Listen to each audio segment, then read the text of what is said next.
वापी के चर्चित अंतर्राष्ट्रीय ऑनलाइन फ्रॉड और फर्जी कॉल सेंटर मामले में आरोपियों को बड़ा झटका लगा है। वापी की अदालत ने इस मामले में गिरफ्तार आरोपियों की जमानत अर्जी खारिज कर दी है। अदालत ने अपने आदेश में कहा कि ये एक गंभीर साइबर अपराध है जिसका असर अंतर्राष्ट्रीय स्तर पर पड़ा है, इसलिए आरोपियों को राहत नहीं दी जा सकती। गौरतलब है कि वलसाड एसओजी ने कुछ समय पहले वापी के डूंगरा स्थित हरिया पार्क इलाके में चल रही एक अंतर्राष्ट्रीय फर्जी कॉल सेंटर का पर्दाफाश किया था। इस कार्रवाई में 11 आरोपियों को गिरफ्तार किया गया था, जबकि मामले का मुख्य सूत्रधार राजेश उर्फ राज ठोलार अभी भी फरार बताया जा रहा है। पुलिस जांच में सामने आया था कि आरोपी कनाडा के नागरिकों को फोन कर उनके नाम पर आए पार्सल में नशीले पदार्थ और अवैध धनराशि मिलने की झूठी जानकारी देकर डराती थी। इसके बाद खुद को कनाडा की खुफिया एजेंसी और पुलिस अधिकारी बताकर लोगों को विश्वास में लेती थी तथा फर्जी सरकारी दस्तावेजों के जरिए कानूनी कार्रवाई का भय दिखाती थी। आरोपी पीड़ितों से एप्पल और अन्य कंपनियों की गिफ्ट कार्ड हासिल कर लाखों रुपए की ठगी को अंजाम देती थी। एसओजी की छापेमारी में laptop, mobile phone, wifi router और अन्य इलेक्ट्रॉनिक उपकरण समेत लाखों रुपए का सामान जब्त किया गया था। मामले में गिरफ्तार आरोपियों की ओर से अदालत में जमानत अर्जी दाखिल की गई थी। हालांकि अदालत ने मामले की गंभीरता, साइबर अपराध की अंतर्राष्ट्रीय स्वरूप और जांच पर संभावित प्रभाव को देखते हुए जमानत देने से इनकार कर दिया। वापी के इस हाई प्रोफाइल साइबर फ्रॉड मामले में अदालत के फैसले को जांच एजेंसियों के लिए बड़ी सफलता माना जा रहा है। वहीं पुलिस अब फरार मुख्य आरोपी राज ठोलार की तलाश के साथ साथ इस अंतर्राष्ट्रीय ठगी नेटवर्क से जुड़े अन्य लोगों की भी जांच कर रही है।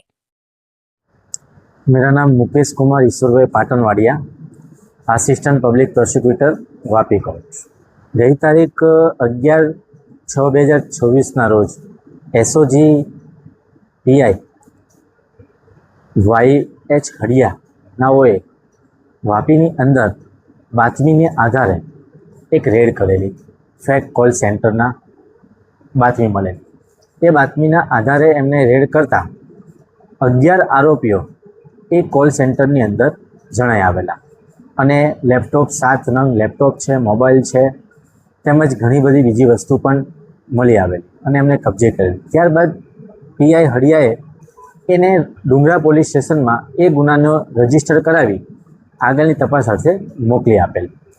त्यारबाद डूंगरा पोस्टेनी एसपी साहेबनी लेखित हुकमना आधारे क्रॉस तपासने कारणे ए तपास Vapi GIDC PI SP Gohil नाओने सुप्रत करेल अने ए पीआई श्रीए नामदार कोर्टनी अंदर आरोपीओने रजू करी रिमांडनी मांगणी करेल। गुनानी गंभीरता ध्याने राखीने पीआई वापी जीआईडीसी नाओए 10 दिवसना रिमांडनी मांगणी करता नामदार कोर्टे 3 दिवसना 15/6/2026 सुधीना रिमांड मंजूर राखेला। गईकाल तारीख 15/6/2026 रोज रिमांड पूर्ण थता आरोपीओने नामदार कोर्ट में रजू राखेला अने त्यारबाद आरोपीओना वकीले एमनी जामीन अर्जी माटे अर्जी मूकेली।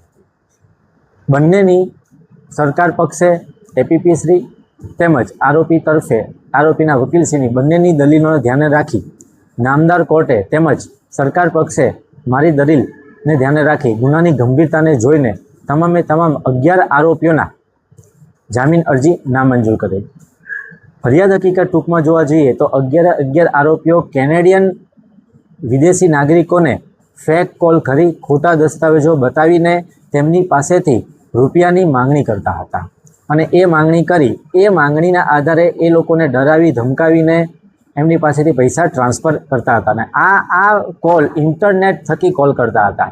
तेथी पण विदेशी नागरिको पासेथी पैसा आवे ने ए पैसा क्यां वपराया, एनी पाछळ मुख्य आरोपी कोण छे।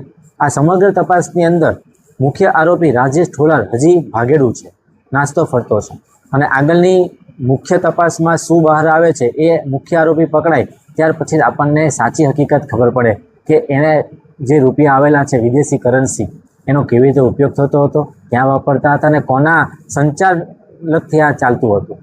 તેમજ નામદાર કોર્ટે આ ગુનાની ગંભીરતાને ધ્યાને રાખી કારણ કે આ આરોપીઓએ માત્ર અત્યારે તપાસમાં કેનેડિયન નાગરિકોને ટાર્ગેટ બનાવેલા છે, આના સિવાય બીજા અન્ય દેશના નાગરિકોને ફસાવેલા છે કે નહીં, ટાર્ગેટ કરેલા છે કે નહીં, બીજા રૂપિયા આવેલા છે કે નહીં, નાણાં કોની પાસેથી પડ્યા છે, આ તમામ તપાસને આધીન નામદાર કોર્ટે ખૂબ જ ગંભીરતા દાખવેલ છે અને આવા કેસોને ધ્યાને રાખીને નામદાર કોર્ટે આરોપીઓની જામીન અરજી નામંજૂર કરેલી છે।